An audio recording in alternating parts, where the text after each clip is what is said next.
Hi, Steve. Welcome to my circle. Thank you. So excited to have you here. Was a little bit hard getting you in the circle, but you're a traveling man. Yeah. Steve, you were the founding member of the band Honk, a band that was founded in the 70s and still sometimes performs today. Longtime musical director, songwriter, keyboardist for Kenny Loggins, and an award-winning film score composer on, 30 IMAX films? Yes. Mm-hmm. My God, man. A little busy have you been? Just about right. Yeah. Just about the right amount of busy. That sounds perfect. Well, you and I met I was trying to figure it out. I think it's been about 8 years. Yeah.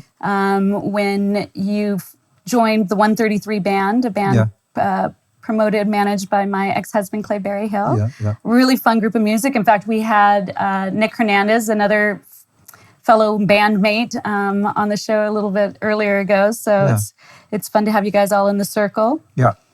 You know, reviewing your career, reviewing your history, it's so illustrious. I mean, it was actually really hard for me to decide where to start with you because there's just so much to cover and there's so much that you've gotten to do. And what a beautiful life you've had, right? I'm very fortunate. Very fortunate. Yeah. Mm-hmm. But everybody loves Kenny Loggins. So let's start there and talk a little bit about, you were the musical director for Kenny Loggins for 10 years. Yes. And how did that get started? How did you meet Kenny? Well, actually, because of Honk. Okay. And I don't know how much to get into the story of Honk, but basically, we were opening for Loggins and Messina. We were signed to the same booking agency. So that agency had Loggins and Messina, the Beach Boys, Chicago. Oh, just a couple small acts, huh? Yeah, and those were like top acts of the day, and we were opening act for them on national tours. And this was back in the days when there were record labels with lots of money, and they supported us on the road and sent us out with these people. So then we got to know all these people. Awesome. Some more than others. And Kenny and I kind of hit it off just on the, being in situations together. Some people are, when you're opening act, you never meet the person. And in fact, I know guys that play like with Bob Dylan and they've never met Bob Dylan. Wow. So, depending on how distant that person wants to be. Mm-hmm. But Kenny was, just forthcoming and friendly, and we just hit it off immediately. And same with some of the Beach Boys who just got to be friends, And so then cut to a lot of other things when the time came for him to be putting a band together. After he went solo. Mm-hmm. He had a band for a while, then he took a break because he was having some kids. Then he put a new band together, and that's when I joined up, and that was in 1980, 81, somewhere in that area. So, and it was just, I got a call from Tris in Bowden, the drummer from Honk, who was drummer for Kenny. Mm-hmm. And he said, Steve, we're putting a band together, and I put and he was saying, I need a keyboard player that can sing and blah, blah, blah. And Tris mentioned him, and he went, oh, yeah. And so he said, you should call him tonight. So I called him like midnight, He was still awake, and he said, yeah, I've got, you're the perfect guy, but I have somebody else that is going to take it or leave it. And it was Richard Page. I don't know if you know. The Pages, it was one of his bands, but also they did a bunch of hits, in those days. So, but anyway, he decided not to do it, and then boom. Yay, you were lined up. Yeah. Then we just became friends. I mean, we were friends kind of from the beginning. Yeah. And to this day. Huh? And to this day. Yeah, to this day. Yeah. Yeah. I know you had him over at the house. Yeah. Yeah, that was that's cool. Right. That's right. And so what, that was at the highlight of his career, right? That was like during Footloose. Which albums did you collaborate on? Well, it's funny because I don't really even think about those things anymore. And so, how about Leap of years? Faith, I would say Leap of Faith was probably the one that, like some of them I was involved with as a musician and as a singer and all that kind of stuff. But Leap of Faith, I wrote music on that. I helped him arrange a lot of the stuff. And I would say that was the one that I would be the most involved in. And Footloose, very much involved in that. But that wasn't an album, that was a single. Yeah. So a big one. It was a big one. It's a big one. It's an interesting thing what happened in his career. And here I go, I'm going to veer off into, but you have some people who stick to something. And if their audience, if the spotlight of the current day is moving, they move with it.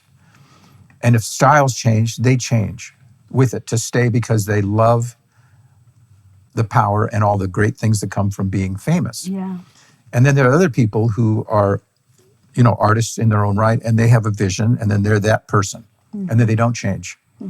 And then the spotlight leaves them behind, but they stay true to their thing, and their audience, will fall off, but their core audience, the people who really love them for who they are and not because they're popular, will stick with them.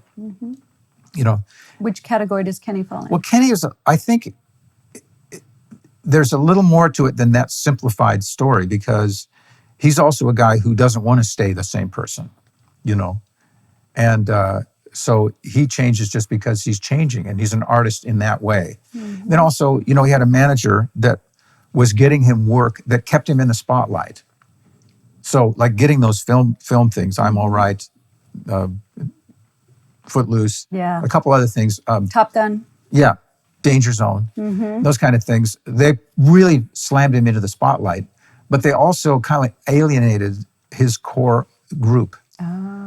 Because he was a singer-songwriter, kind of friendly, intimate thing, and then you have Danger Zone, and it's all jet fighters, and and he really didn't even produce that. He just sang it, and it made people. It's that thing where you'd walk into your favorite burger joint, and suddenly there's Chinese food, and you go, "What happened to this place?" And so it's interesting because you take a guy like James Taylor, who maybe started with that same crowd following him, but he never veered from it.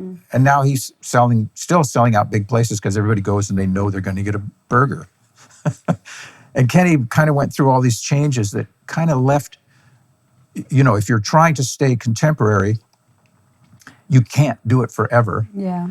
And then if you've alienated your core audience, it leaves you in a little bit more vulnerable position in order to keep your career going. Well, Kenny, and especially during the years that you guys were touring together, he had that like crazy following. People loved Kenny, and the women loved Kenny Loggins. Yeah. What was that like being around that like kind of fan hysteria during those big years? It was corrupting. It was corrupting. Like when I started with him, I've never been interested in being the center of attention, I guess. But I've always been a songwriter. I've always been an artist. And then I ended up having a career where I could support and help those people because I knew what they needed musically. But they were in charge of lighting the fire. Like Kenny was a guy, to get deep into the guy. I never saw him drop the ball. I never saw him phone it in the worst possible gigs in the world, in gigs where, you play major places, and then sometimes you have a night where it's like, okay, we can either play a funky place and make enough money to pay everybody to be on the road, or, and so you have those kind of gigs. And I just remember like Sykeston, Missouri, it was some rodeo, and it was a flatbed truck with lights on it, like this high overhead, burning your head. There's like a row of people about 50 feet away, one row of folding chairs, and then a whole bunch of people way past, Wow. Just terrible gig. And there's no way to generate any kind of energy. And he just got off the stage and ran around, and just won people over. And he just did not want to not be liked.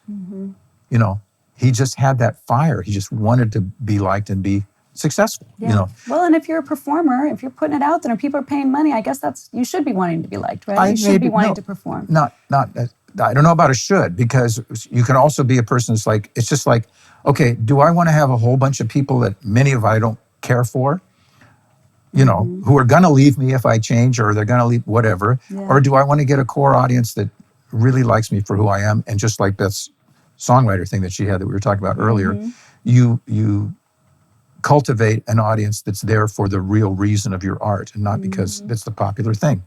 So you don't necessarily should. Is that fake though? Isn't it okay to be popular? Isn't it okay that No, I'm saying if depending on your personality. Right. If you're a Bob Dylan or somebody like that who's it's like they want to keep as far away from their audience as possible. And if you like me, here I am. But otherwise I'm not going to go out of my way to try to win you over. And that's just a personality type. So But don't you think that there is a thing in the music industry that it's like that sellout idea. Like if you've become very commercially successful, that somehow you might have sold out. Well, that's a very deep question. I mean, when I started in the business, that was absolutely how everybody looked at it. You would never use your song on a commercial. Yeah. But the business has changed, and the culture has changed, Yeah. and the idea of an artist has completely changed because, well, as I was speaking earlier, that you used to have a label that would support you, and you didn't have to think about how you're selling yourself. You just make your music. You have a production. You have help in all that stuff. You have a promotion department that takes care of all that, so you can focus on your. Now, if you want to get seen, you've got to get 1 million followers somewhere. And how do you get 1 million followers? You got to promote yourself. And so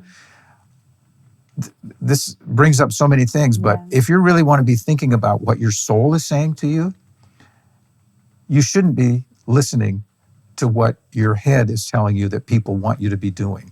But if you're in it because you're interested in cultivating people who are going to exalt your existence, then that's what you'll be doing. And that's attracted a certain group of people because now you can't get famous without promoting yourself. And I would say the best musicians or artists that I know, writers, nobody will ever hear because they don't have that knack to sell themselves. And also, most of the people I know who are really good think they suck because they're comparing themselves to something that doesn't exist, which is a god, really. Yeah. And they're always under where they expect to be. And in order to sell people on stuff, you have to make them believe that you really know what you're doing. And you can kind of pretend that, but you can really do that if you really believe that. Yeah. That's so such a good point. I love that. So it's a quandary. You've been doing music a long time, Steve. Yeah. You started your band in 1970, which is over 50 years ago now. Yeah. But I mean, I was in other bands before that too. So, I mean, I basically had bands going since I was 15. And your claim to fame? You've never made money in any other way, the music industry. No, I did work at Baskin-Robbins. I did too. Did you? I worked at Baskin-Robbins when I was in high school. That was my very first job. That's how I got my car, my VW van. Nothing motivates you to do something else than working at Baskin-Robbins. Well, it's a great motivator. I liked it. Did you? Yeah. It was hard. It was cold, hard. And you had to clean out those freezers, and I don't know. I always like dealing with people. Yeah, that part of it's fun. Yeah. Yeah. So when you started the band, I know you there were Laguna Beach musicians, right? You had just moved to Laguna. Yeah. And tell me a little bit about who was in the band. Well, I'll tell you how it started, and that was that there were a lot of bands around, and there were a lot of places to play, and it was a great time to be a musician because it was easy to make a living. And just as an example, I was in a band. One of the things was you could get a gig at a place, like I was working in Long Beach at a teenage nightclub called the Cinnamon Cinder. And you'd set up and you'd play 5 nights, and then you could move your stuff off stage for the other 2 nights, but you'd put it in the back room. So you never had to really move your gear, and you just had a gig and you just went and did it. And at that time, this was 1970, I was making $25 a night. And my rent in Laguna, in the Canyon, in a 2-bedroom was $75 a month. So it was easy to be a musician. Yeah. And then there were a lot of places to play. And then we started having this jam session on Sunday nights where everybody would get together down at our place in the Canyon and just play and talk and hang out. And I noticed that there was one good musician in every band. It was like,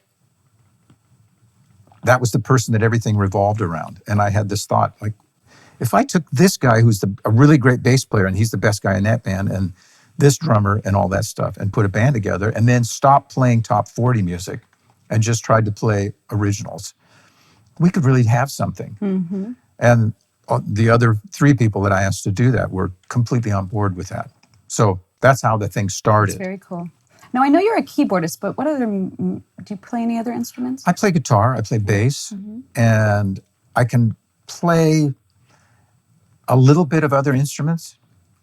and I have a studio, so I can play instruments well enough to where it's like, oh, there's a mistake, I'll punch it in. But it's only if it's something really in the background. Yeah. And as I'm a piano player, if I have a really important piano piece, I hire somebody to play it. Wow. Because I've spent so much of my time arranging and writing, and there are people who practice 8 hours a day. Wow. And that's when it's really tough. It's like, then you need an Olympic athlete, and that's, I'm a weekend warrior. There you go. Yeah. I believe your wife, Beth, was also an early member of the band. Yes. And tell me, how did you guys meet? There was a place in Huntington Beach called the Golden Bear, which was kind of the troubadour of Orange County, where name acts would come. And I saw Jimi Hendrix there. I saw Big Brother and the Holding Company. Big famous bands would play, and you could be sitting in the front row and seeing these people. Wow. And every Monday night they had an open mic. They called it a hoot night at the time. And the owner would watch, and if he liked you, he would hire you as an opening act and pay you. Wow. That's another thing that went away. Now, if you're going to be an opening act in a club around here, you got to sell tickets and give the money that you sold. And if you don't sell enough tickets, you have to pay the owner to play. I don't know if you remember, but I did an open mic night at Mozambique. Oh, yeah. I ran it for, I think, about 6 months. And Techno Tony hated every bit of it, so it got squashed. But yeah. Well, it was fun. Yeah. So anyway, that particular, we got set up to do an open mic night. And Beth was good friends with Jackson Browne at the time. And he had told her, hey, there's a great place down in Orange County, Huntington Beach, you should play. So we played, and she played as a solo act. And I saw her, and at the time, I was a surfer, and I was like, my dream girl, is a blonde surfer girl, and I had this picture in my mind. And then there's Beth, black curly hair, kind of dressed. She's just moved from Phoenix, so she's like a desert person, and just playing her guitar and singing. And I just fell in love with her. She's an incredible vocalist. I just saw her, and it just changed my future. Wow. I just was like, I realized, well, I can't say it happened that quickly. I realized I was really seeing something that I loved, but I didn't realize she was going to change my whole perception of what my future was going to be. Wow. I love that story. Yeah. That's a great story. So you guys have been together 51 years. Yeah. Now, some people would say living and working with their wife every day for 50 years would drive them crazy, but you guys have managed to make it work. What's the secret of a successful marriage like that? Well, the first thing is really good luck, that you pick the right person, and I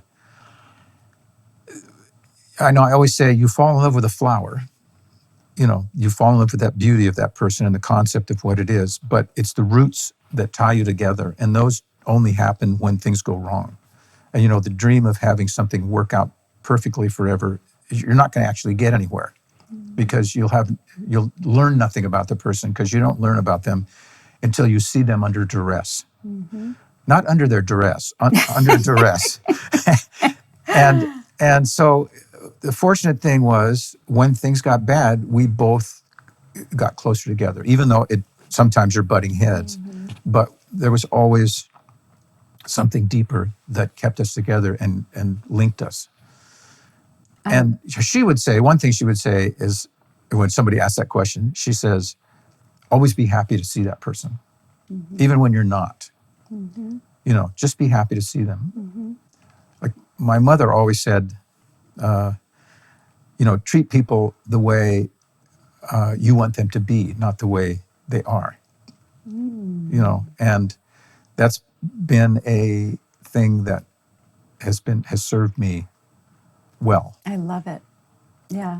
Well, you guys, when you're together, there is such synergy and harmony between you. It's like, I've obviously never heard you guys fight or anything like that, but it's more than that. It's like a beautiful connection, and it's just so palpable, and everybody can see it and feel it, and it's just great being around you guys. Yeah. So we appreciate it. It's nice to be able to see relationships that work, because it seems to be very few and far between these days, where you can look at it and go, okay, now that is a relationship that I could admire and respect.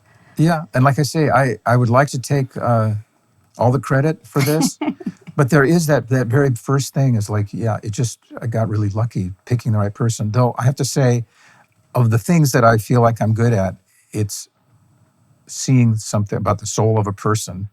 And a lot of how I've made my career is by either working with people that I felt that I resonated with, or hiring people in the process that I saw something about them. Like a lot of the films, I found people through a variety of different ways, because a lot of the films were about other countries, and I had to figure out, what's this music about, and where can I find somebody to help me? And I've been very fortunate to find the people that ended up being the right person because they brought the right spirit to that thing. Yeah.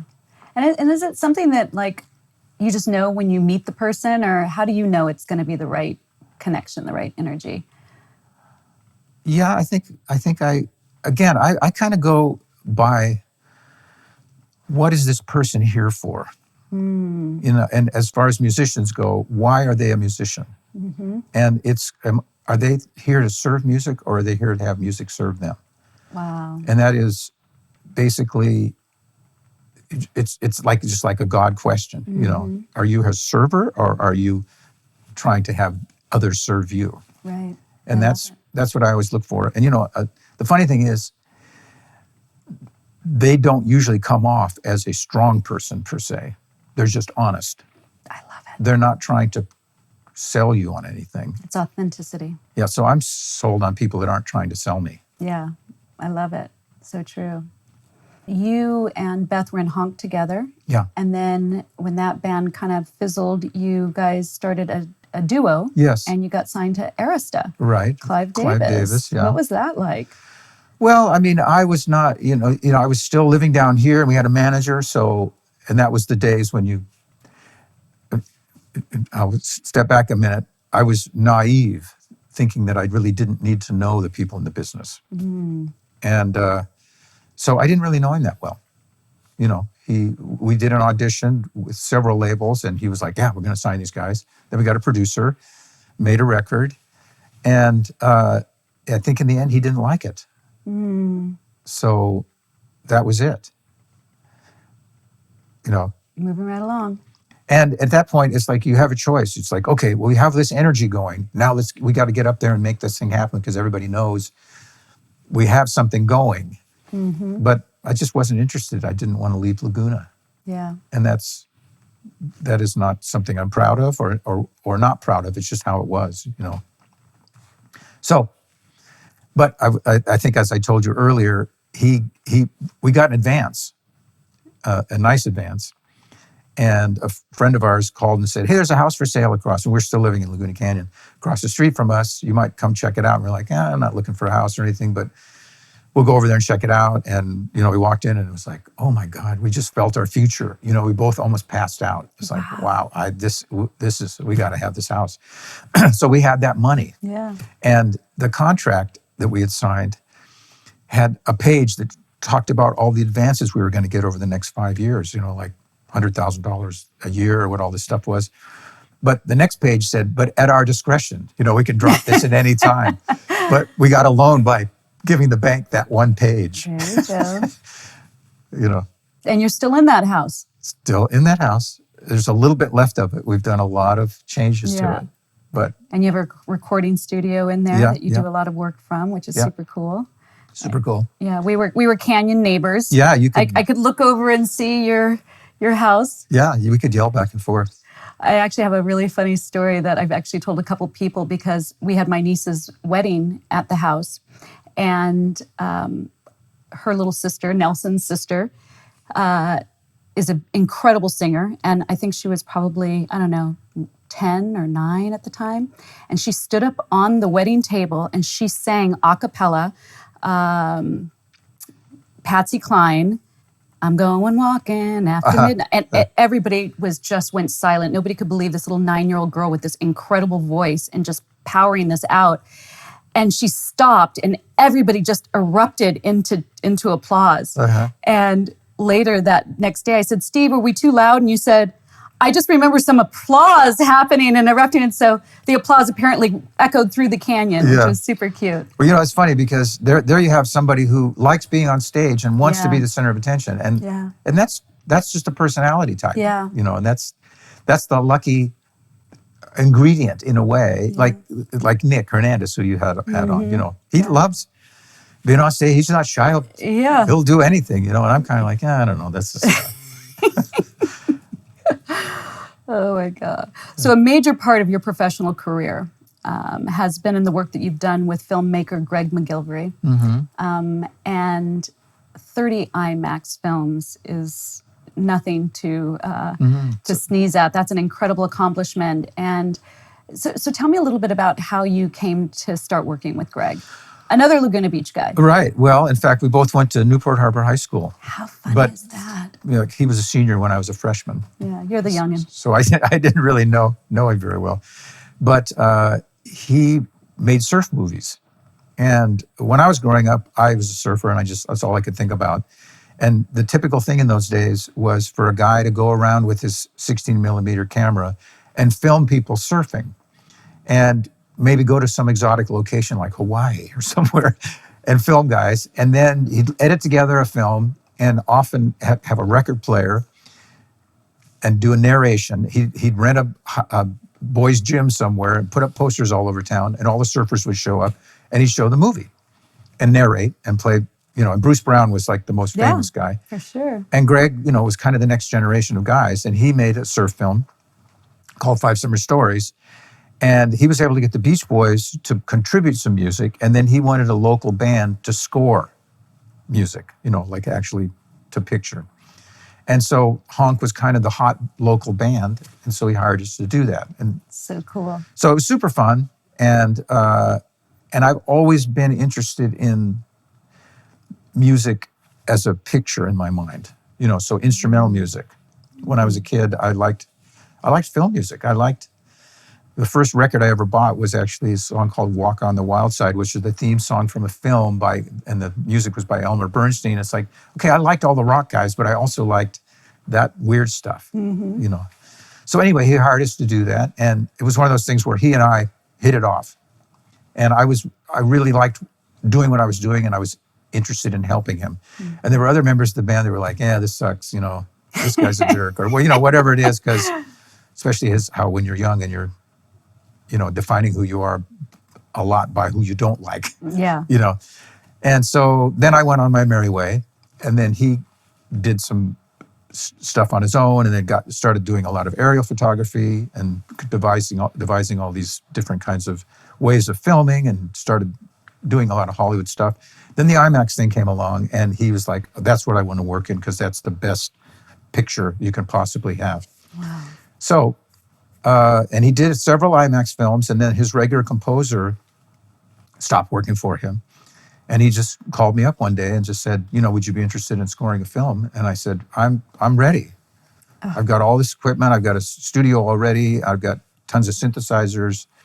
Let's do it. And so I did one. And, it was like hit the ground running. Have to figure out how to get all those timings right. And there was no computers to help you. There was this giant Bible of timings. You'd have a ruler. And if you want something to hit at a certain time, at a certain tempo, you just have to go down and go, okay, there, And I just had to learn all that stuff on the fly. Wow. Well, and let's say some of the names, because these are some of the biggest movies in IMAX: Everest, To the Arctic, Grand Canyon Adventure, The Living Sea, Journey into Amazing Caves, Dolphins, Wild California. I mean, that's just to name a few of them. Yeah. You got to work with some incredible musicians along that way. Yes. Sting, you got to work with twice, who's one of my all-time favorite people. First time I got married, I had to pause and make sure that I was okay with it, because I still really thought I was going to marry Sting. Yeah. So how amazing is he to work with? Well, actually everything was done. I never sat in the same studio with him. Oh, really? Okay. So, we would send stuff back so he's and like forth. Bob Dylan? I don't know. Yeah. But, I have to say, I like Bob Dylan. I'd rather almost not know the person because I love the music so much. And I tend to think that maybe it's not somebody I might like very much. Yeah, there you go. Yeah. But, in his case, the first one, he just basically said, here's my music, do whatever you want with it. Wow. And so he gave me all of, I got all the masters of all the Police stuff and a bunch of his stuff, and we picked certain songs. And then, so he was kind of standoffish. And then that came out really good, and he was happy with it. So on the next one, he contributed more. He wrote a song, and I produced the song, and then he sang it. We sent stuff back and forth. But yeah, all these different people that I worked with, depending on, like George Harrison, for example, He wasn't active at all. It was all through Jeff Lynne, who was the guy in ELO that they worked together.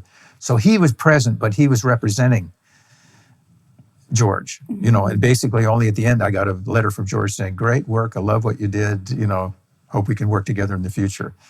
And so some of these people, it was just that they trusted me with their music and allowed me to do with it as I pleased. And then some of them were very hands-on. Yeah. Brian May from Queen. Beth and I flew to England and spent a couple of days with him in his studio. Wow. Which is like this crazy man cave of a mansion he doesn't live there. It's just full of cool stuff that he's collected. And then he's got the carriage house where his studio is. And he just, I wrote all this music for him to play and had acoustic guitar parts and kind of complicated stuff. And, we just sat down and he says, well, this kind of isn't what I do, but let's get to work. And for me, it was like, there's several people like that I worked with that this guy could have just said, hey, screw you. I mean, this isn't what I do. Yeah. You're asking me to do stuff. I'm going to have to work really hard to be any good at this. Yeah. And he just dug in and just put his head down and just, made it work. Yay. And just super gracious. And then, he took us through his house and such a neat guy. I mean, there was a time when his kids were interested in Star Wars. So there's all this Star Wars memorabilia, including pinball machines and stuff. And then he had this whole corner where he was fascinated by stereoscopic photography. And there was this famous guy in the late 19th century that was taking all these they used to have these stereo opticons where you'd take a picture with two cameras, and then you'd look through a thing and you'd see it in 3D. And he was fascinated by this guy, and nobody knew how he did it. They didn't know his chemicals, and he spent years buying all the equipment of this guy that he could find anywhere, and then trying to recreate how he did this stuff. And then there's a famous book this guy did that has 100 pictures of England. So Brian went out and set up this guy's equipment and took the same picture now 100 years later. Oh my gosh. And then when I was there, he was studying for his doctorate in astrophysics. He had a little extra time on his hands. Right. But he still took all this time to work with me and Beth, and then gave us tickets to go see their the We Will Rock You or whatever their play was that was playing. Yeah. And then on a break, somebody came down on intermission and took us backstage and gave us a bottle of champagne. It's just like, why did this guy do this? It's so... So I have a Brian May story. Yeah, good. When Queen came to the U.S., I was probably 1983, 1984, for the Grammys. I got to dress them. Oh, nice. I worked at GHQ at the Beverly Center, and the whole band came in except for Freddie. And I got to dress them for I don't know if they weren't really, I don't know if they were wearing it for the Grammys, but I got to outfit them. So it was really fun. Oh, neat. Yeah. And nice guys at the time? Or? Super nice guys. Super, super cool guys. So there's some of the people that I worked with were like that. And just depended on how involved they wanted to be. And some people really were excited to play because nobody hires them. Like they just think they're all too big. Yeah, they're too big. I mean, because we're talking about some big names. Who else? The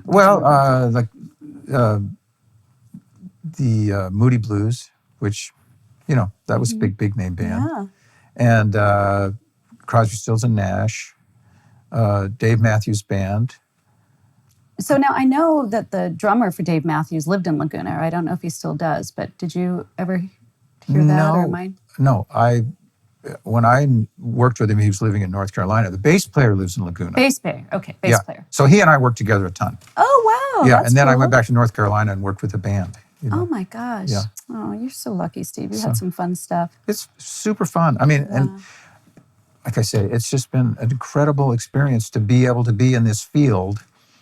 And, not to get too off the subject, but in this IMAX thing, I had to work with, music from China, from Saudi Arabia, from, all over the world, and finding these musicians and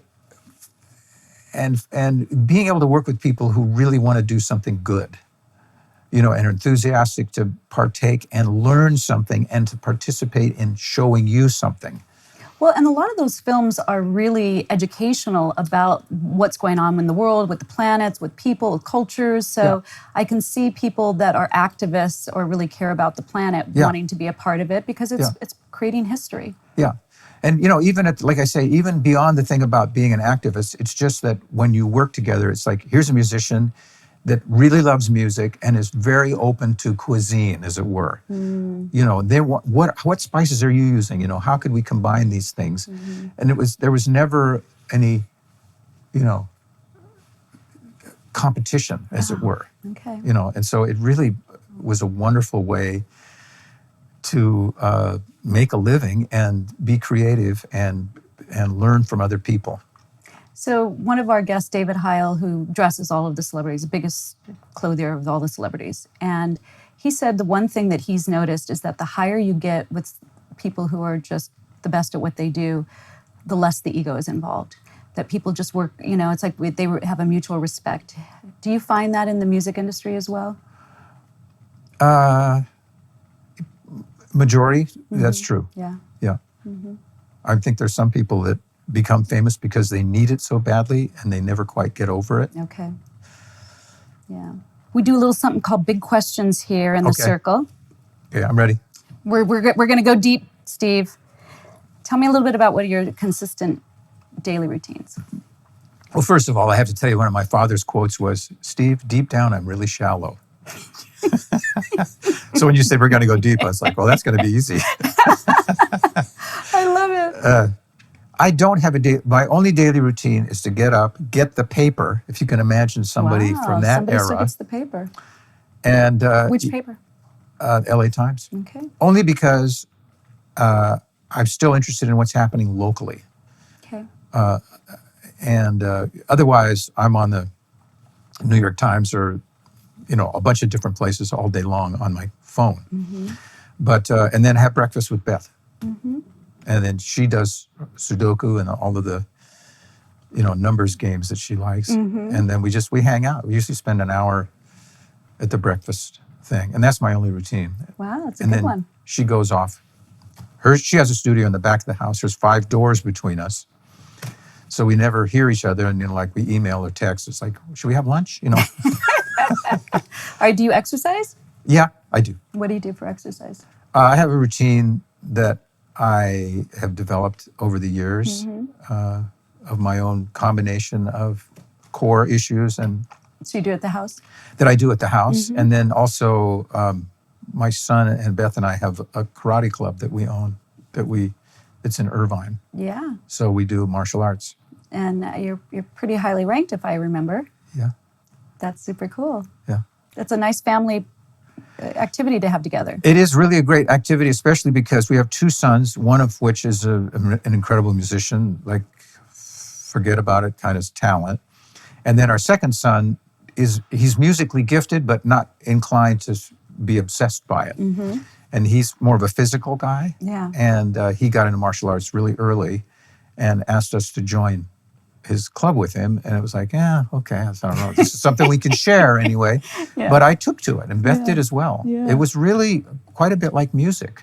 I love There was something, I felt like I knew something really important about it very early on. And that is that there's 2 stages to it. There is a practice mentality where you're trying to refine the physicality of something, where you're trying to get let's just say a punch. You're just trying to learn how to punch so that everything is optimized.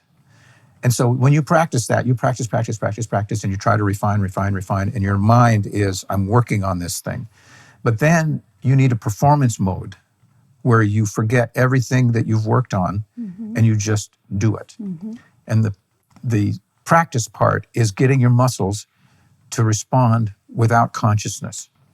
Isn't that similar to practicing music? So like I say, that was like, well, I know how to do this. I've got a leg up on everybody because I know that I can bridge that gap. I know how to switch from one to the other. And that's a long process to learn how to not be conscious.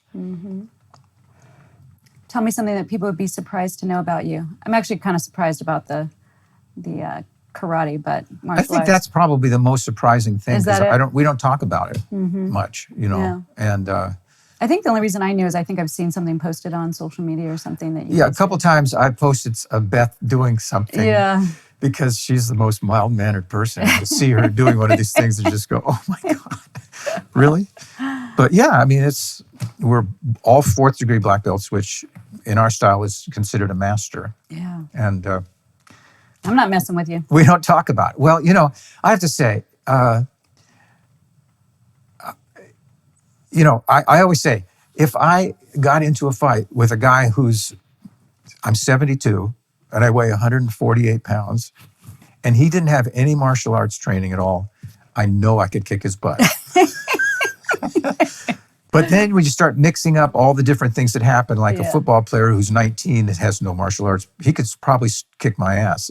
Wow. Even though I might get a good shot on his knee, or no, but It's all relative. you're not as threatening as you might think. Okay. You're just, you're much more qualified to take something on because you've practiced a lot and you've practiced fighting. And so you know that you can keep your mind from being distracted by anger or the different things that can throw you off your game, as it were. Yeah. Do you like to read books? Somewhat. Has there been any book in your life that you've read that's stuck with you and influenced you? No. Mm-mm. I would say no. I've never been a person that idolized somebody. Mm-hmm. I've always taken little bits of things that I went, oh, and in a way, that's kind of how I've wanted to live my life, is to find the best part of something and try to integrate that rather than have something be the answer to everything. Mm-hmm. So I've always liked biographies of people that of political people, and not so interested in show business people. Mm-hmm. World history people. Has there been anybody that has helped to craft your way of thinking about the world or life or spirituality or anything like that? No. Yeah, you have to learn everything on your own. Yeah, I think in a certain kind of way, it's kind of being a rebel, and thinking. It starts out because you think and you don't need anybody to tell you. Mm-hmm. And some people can make that work for a long time, and it can work forever for some people. Mm-hmm. But if you're sensitive and thoughtful, you start to realize that there's big gaps in what you thought you knew, because there's really no foundation. You just had an idea. And the main idea was like, I'm really cool. I'm the center of the world. Because that's a strong instinct in our species, Mm-hmm. Yeah. And that's, I think, one of the main reasons for religion is to try to teach people that you are not the center of the universe. And you need to kind of go to church every Sunday to have somebody put that back in your brain, because it's going to leak out during the week.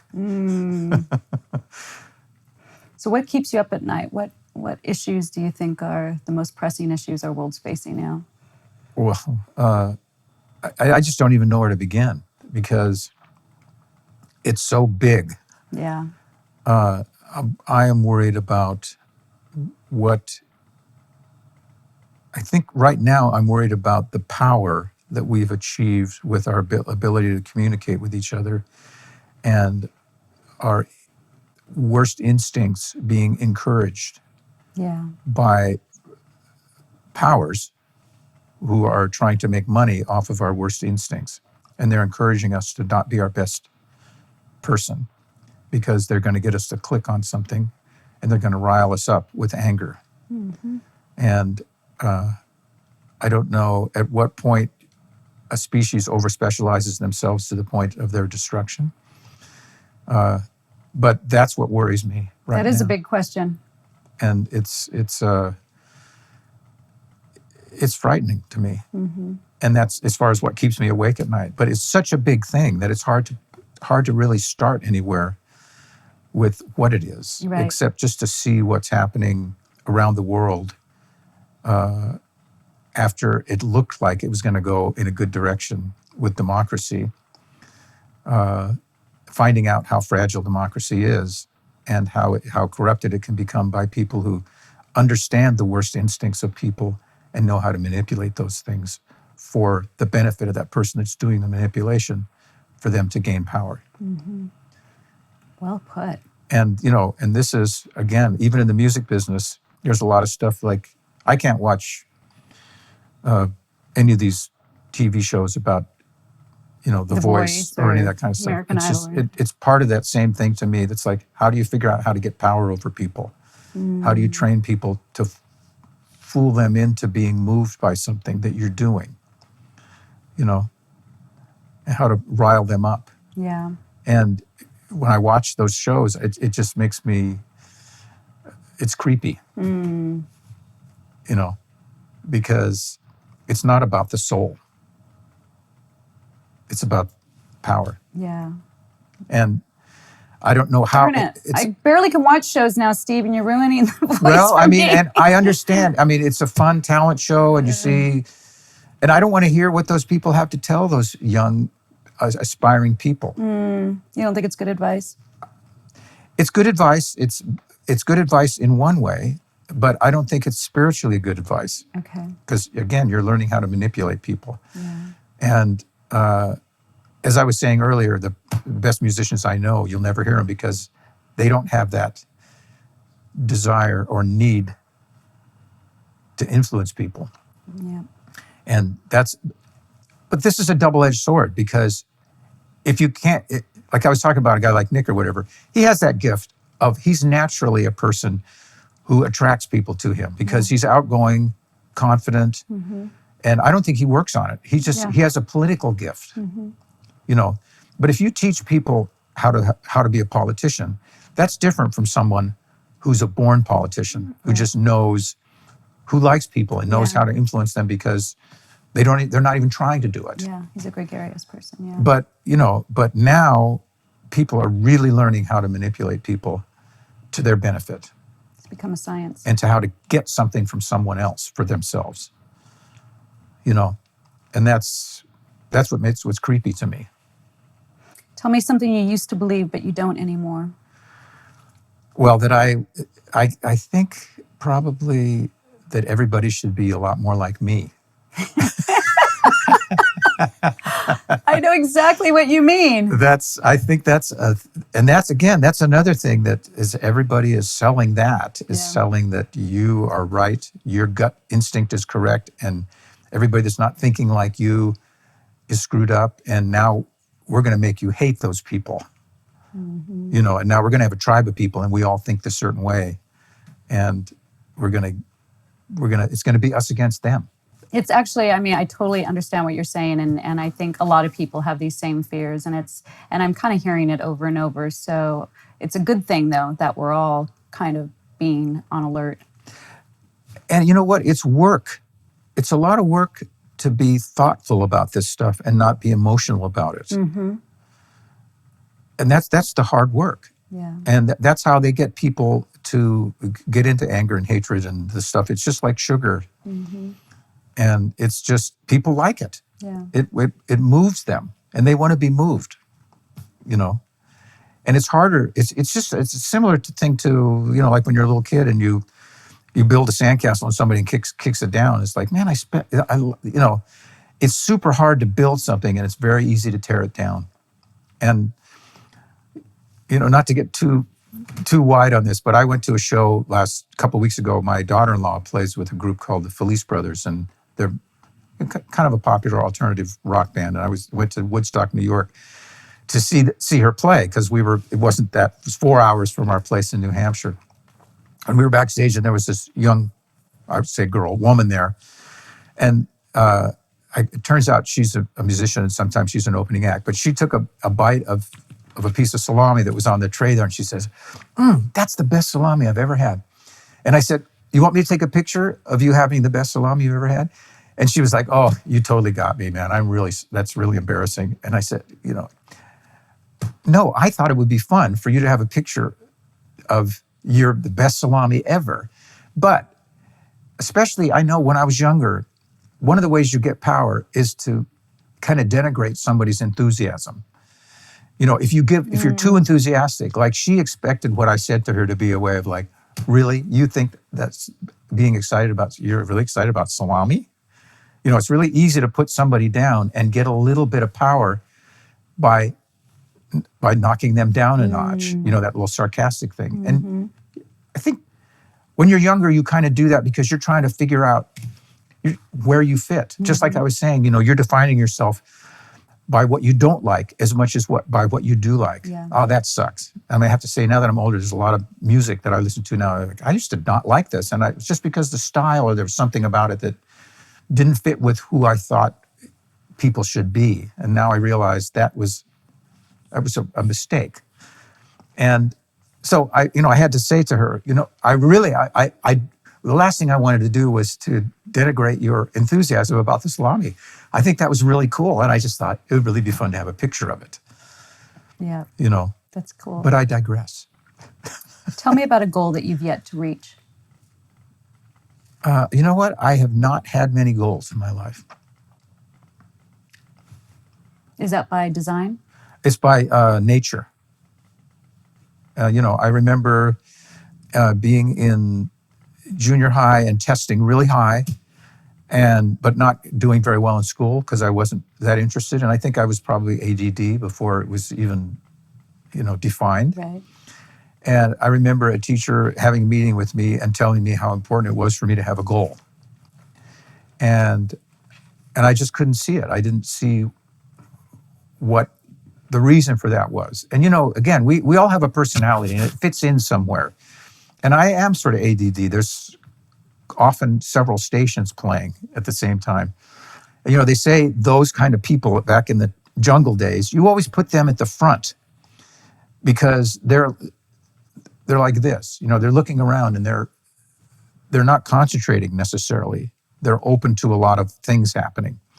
And that's a certain personality that kind of is my personality. I'm very open to a lot of things, and it's actually hard for me to concentrate. It's better for me to just let it happen. And it's served me in my life because it's moved me around to a lot of places, unexpected places. And I was open to the opportunities that presented themselves because I was fascinated by them. Yeah. And I had, luckily, confidence that allowed me to say, I think I can do this. But looking back, I think my goal that's been fulfilled is to have a family and to have a happy family and to have kids that are my friends now. Because as a parent, the hard part of being a parent, just like the hard part of being a person in the world not going towards the thing that's the easy thing to do, is to not be their friend. Yeah. Is to make the hard decisions to tell them or make them do things that are painful to both of you, but for their benefit in the long run, to not give them everything they ask for and all that kind of stuff. And, now I feel like my kids have graduated to the part where, I have stuff left to tell them, but they have stuff to tell me as well. Yeah. I always say the 20s have been my favorite age for kids so far. I like having them as friends. I like having the good discussions and the important stuff. It's so much better than, did you do your homework? Yeah. You got a dent in the car, Yeah, and they both, stuff. they both have gifts that I share. Because my younger son is a cabinet maker, and he's just, like I was saying, he's a physical guy. He's a track star and a karate champion when he was 16, and just one of these guys that's just everything. When things go fast, it slows down for him. He's one of those guys that the faster it gets, the slower he sees things. So he's way ahead of everybody because he sees it in slow motion. Yeah. But so they both have, and I used to do a lot of carpentry and stuff like that. So I have that in common with him. And then my other son's this musician. And so now they've gone on and created their own stuff, and they can bring things to me that I hadn't thought of. Love it. No, it's a great place to be. My favorite age is, it's actually all of them in a way, because now I have grandchildren. Yeah. And that's a whole other thing that it's about the most fun I've ever had. I love it. Really. I have a grandson who's 4, and I just dig the guy the most, and we just have a thing. It's a little hard to explain, but because as Beth said, I have the perfect brain for little kids because I have a similar brain. Well, I've seen cute pictures on social media. You've got some really cute grandkids. And I say about this is like, I'm teaching him everything I've ever learned, and he's teaching me everything I ever forgot. Aww. Because I forgot how amazing a ladybug is, Mm-hmm. And how great everything is right around you at any given time, and that you don't have to be anywhere else but right there. Mm-hmm. And he's good at that. Little kids have got that Great down. at being present. Yeah, Mm-hmm. and that just goes farther and farther away as the years go by. And then to me, that's my goal now in life, is to get back to being present. Yeah, I love it. Before I let you go, Steve, give me a little catch up on what you got going on these days, where we can add. Tell me a little bit about the Laguna Live that you work on. Yeah. It's a group that's put together by a couple people in Laguna to try to promote music and to put on shows for inexpensive shows, but with high quality music. So they collect money. Board members contribute. They get grants. And it's all kind of movers and shakers in town. And they put on the Do they do the music in the park? No, they don't do. That's the city. That's a city event, yeah. But similar in that there's money raised to pay musicians. And so they have a jazz series, they have a classical series, they have the Laguna Music Festival, and then a variety of other things. And I'm now on board because, much as I love jazz and classical and all those things, my world is really in songwriting, song performing. So I was asked to join, and that's kind of what I'm bringing to it. So I'm excited about it. I got involved during the COVID thing, helping to video, it's a whole other story. I got into the whole video thing because during COVID, it was like, that's the only way to perform. And I knew nothing about it, but I'm technically oriented, so I got into that. But then I started helping videoing this show from the senior center, which was going out to basically anybody, but mostly towards seniors that are stuck in their house. Put on with the Chamber Society of Orange County, and they brought all these incredible child musicians in to play and perform. And that's sort of blossoming. I'm hoping now to try to get not just classical musicians, but get kids from different high schools in Orange County, whether it be musicals or whatever, and have them come perform and have a presence on the internet. So is there a website that people can find out more about that? Yeah, lagunalive.com. Well, there you go. Yeah, and what about you Laguna and Beach Beth? Live. Where can we find you and Beth? Well, we both have websites, stevewoodmusic.com and bethfichetmusic.com. And really, we should have a website that's the two of us, but we don't. Yeah. We're not promoters.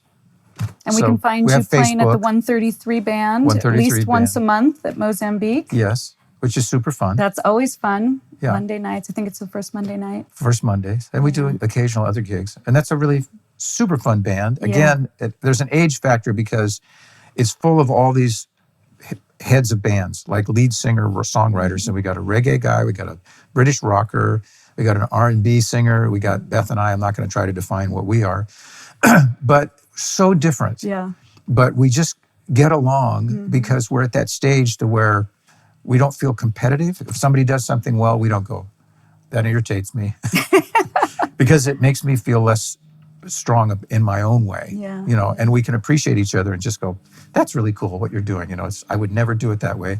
And it was kind of like your concept with Honk, bringing the best guys from a lot of different bands together to form a band. Yeah, it was, but we had to be of a mind.